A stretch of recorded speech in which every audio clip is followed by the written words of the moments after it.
님께서 여러분과 함께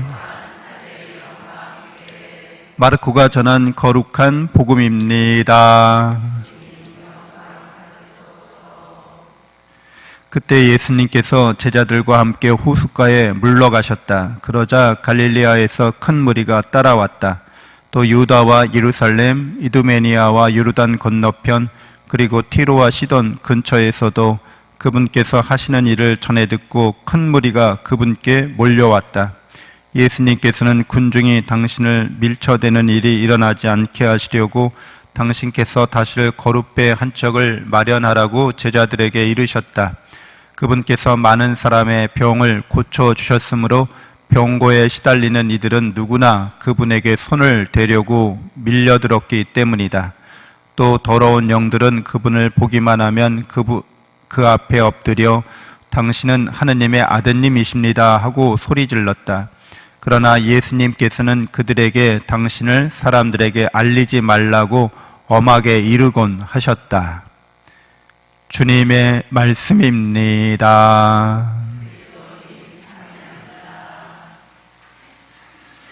참 예수님, 하나님의 복동이 고맙습니다. 고맙습니다.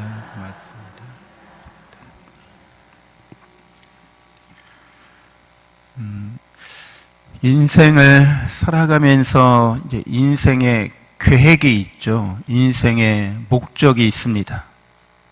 모든 우리 삶에는 목표와 목적을 정하고 우리가 어떤 일들을 하게 되죠.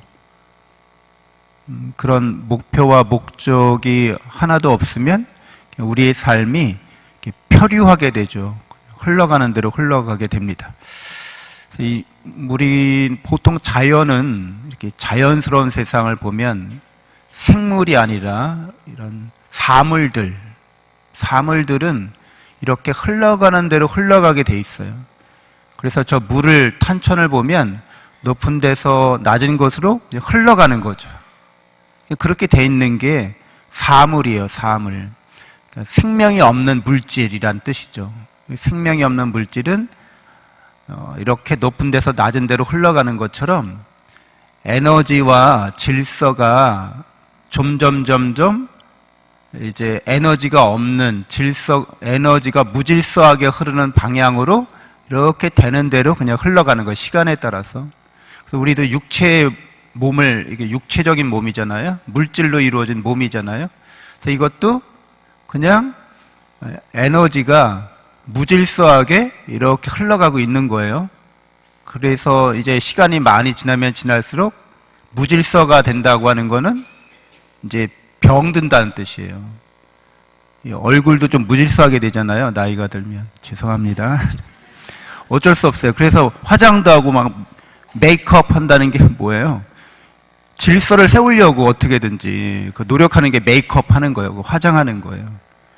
근데 이거 뭐 화장을 해도 그렇게 시간을 거스를 수는 없어요, 우리가. 이게 사물이에요, 사물. 물질로 이루어진 거.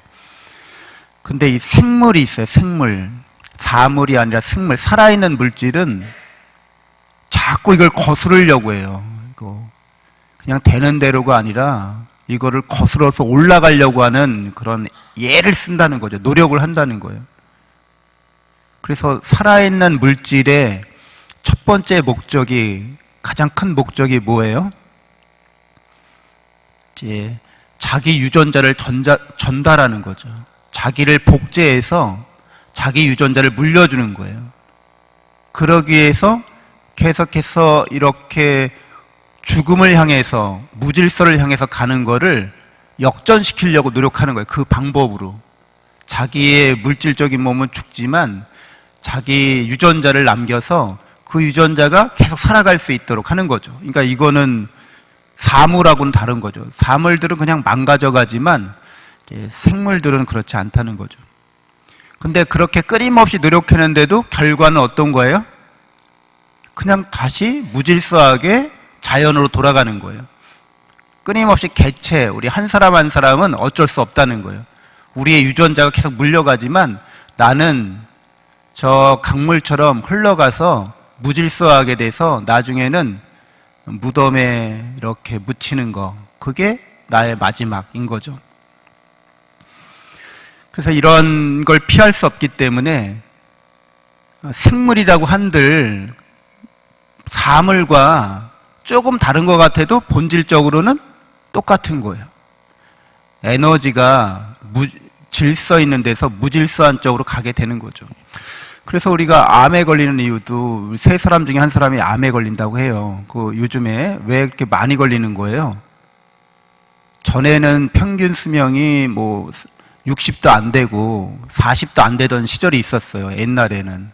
그러니까 암이 나타나기 전에 그러니까 에너지가 우리 신체 에너지가 무질서하기 전에 젊은 나이에 죽기 때문에 암이 없었던 거죠. 근데 지금은 어떤 거예요? 우리가 오래 살기 때문에 그 신체 에너지가 무질서도가 어느 선에 이르면 그게 암으로 발병하게 되는 거예요. 무질서하게 됐다는 뜻이에요, 이제 암이. 그러니까 이런 사물이나 생물이나 이제 죽음을 피할 수 없는 거죠. 결국엔 같다는 말이에요, 물질적으로는. 근데 우리가 그 생물이 목적으로 하고 있는 바가 실패할 수밖에 없다는 거죠.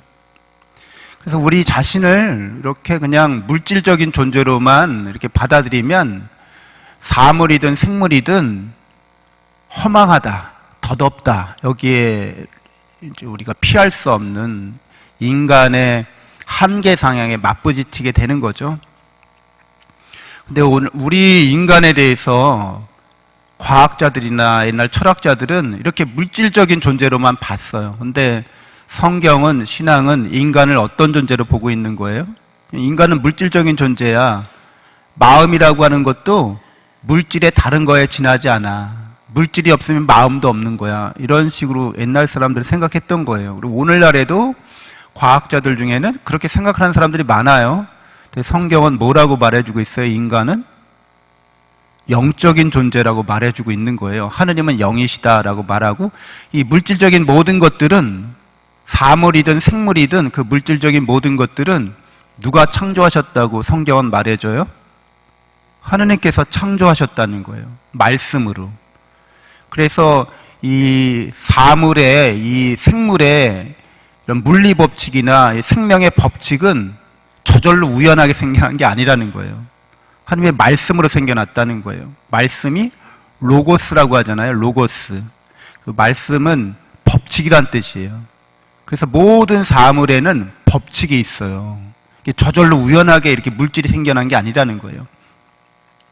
그래서 우리가 물질적인 몸을 이렇게 입고 영적인 존재인데도 불구하고 이렇게 살아가는 이유는, 우리가 성경이 제가 계속 말씀드리지만 점점 더 하나님을 닮아가는 존재가 되라고 우리를 이 세상에 살게 하신 거죠. 이런 물질적인 몸을 입고서 이렇게 사는 이유는, 야, 이것만 살고 끝 없어, 이게 아니라 영원히 하나님을 닮아가기 위해서 이런 몸을 갖고서 이렇게 경험을 하는 거예요. 체험하는 거죠. 오늘 제1독서에 보면 그 사울과 다윗, 요나단 이야기가 나와요. 백성들이, 여인들이 서로 노래를 주고받는데 사울은 수천을 치셨고 다윗은 수만을 치셨네. 이 이야기가 어떤 의미인지 아세요? 사울은 초대 왕이었잖아요. 이스라엘의 초대 왕. 왕조를 처음 연 사람이라고요. 왕권이 튼튼할 리가 없겠죠. 처음의 왕이니까. 근데 2인자가 있어요. 자기 휘하의 장군, 다윗 장군인데 자기보다 인기가 더 좋네. 사울은 수천을 쳤고 다윗은 수만을 쳤다는 그런 백성들의 이 노래는 그냥 나온 노래가 아니잖아요. 일종의 여론이잖아요. 여론이 2인자에게로 향하고 있는 거예요. 그러면은 사울이 뭐라고 그래요? 바로 이제 왕권, 이 왕조마저도 넘어가겠구나. 자기가 1대인데 2대는 역성혁명, 그러니까 역성왕조죠. 성이 바뀌는 거예요. 가문이 바뀌는 거예요. 되게 불안하겠죠. 그래서 어떤 거예요? 사울을 죽여야겠다, 이렇게 생각하는 거죠. 만약에 백성들이 노래를 사울은 수만을 치셨고 다윗은 수천을 치셨네, 이렇게 노래했다면 어땠을 것 같아요? 달라졌겠죠, 마음이. 근데 이렇게 노래를 하는 거는 여론이라고 그랬잖아요. 그 여론은 우리도 그렇지만 여론을 주도하는 사람들이 있는 거죠.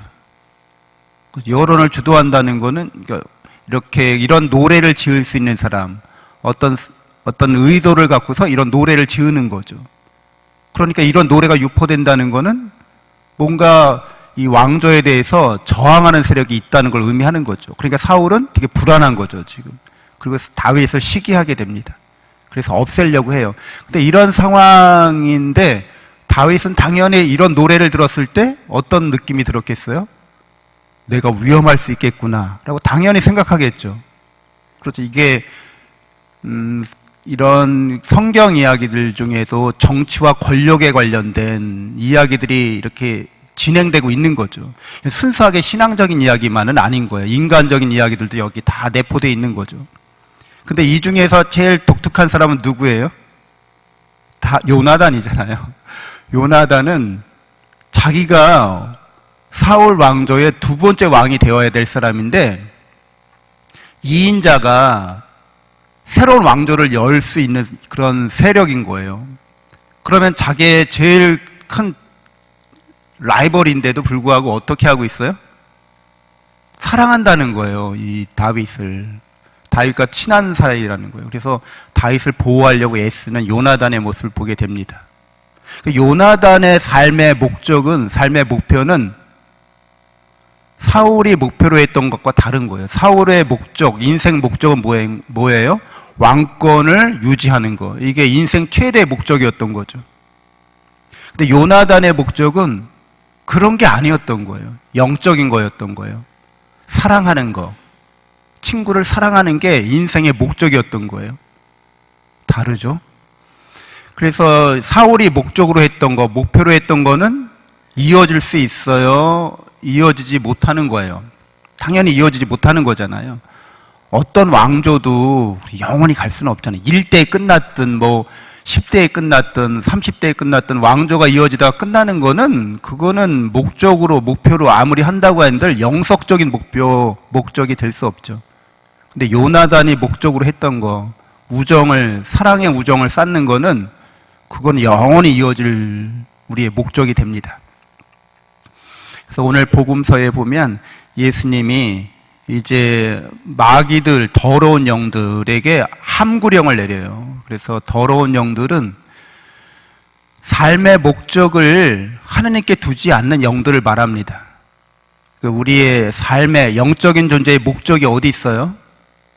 우리는 인간인데 영적인 존재라고 말하잖아요. 우리 영적인 존재의 목적이 어디 있는 거예요? 하나님을 닮아가는 게 우리 목적인 거예요.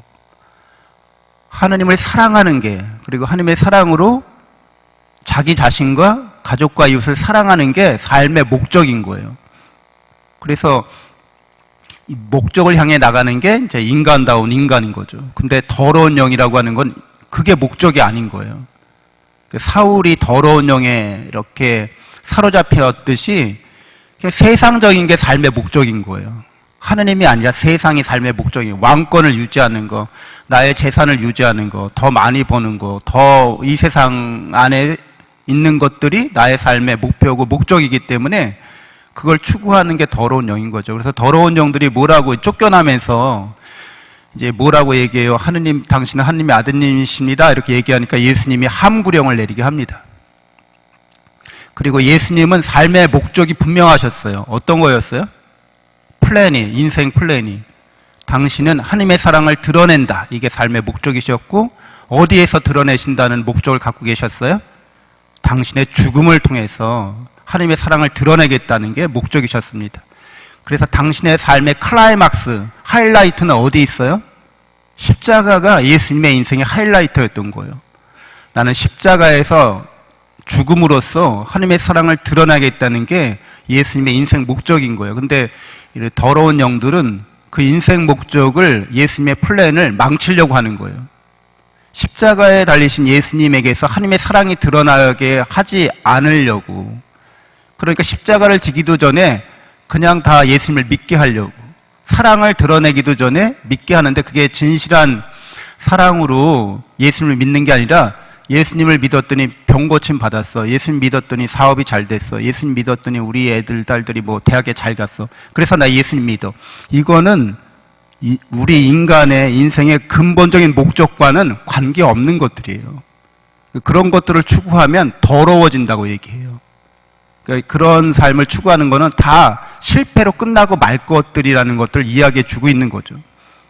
그래서 우리 자신이 늘 하느님을 사랑하기 위해서 우리 인생의 목적을 둬야 되는 거죠. 그리고 하느님을 사랑하기 위해서 권력이나 명예나 무슨 재산이나 이런 것도 추구하는 거죠. 그게 목적이 아니라 수단으로서 그걸 추구하는 거지, 이렇게 우리가 잘못 생각하면 안 되는 거죠. 주객을 전도시키면 안 되는 거죠. 가치를 전도시키면 안 되는 거죠.